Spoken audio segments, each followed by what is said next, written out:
Hi everybody, I hope you are doing well.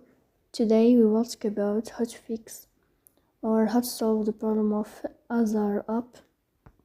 You will click on settings. In this you will click on this first page of settings. Here we click on apps, default apps, app settings.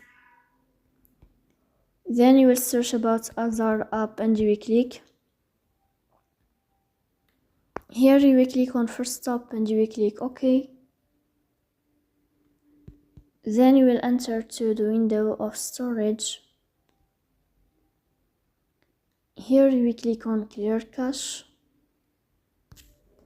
Then you will turn off your Wi-Fi and you will turn on your Wi-Fi again to fix that problem.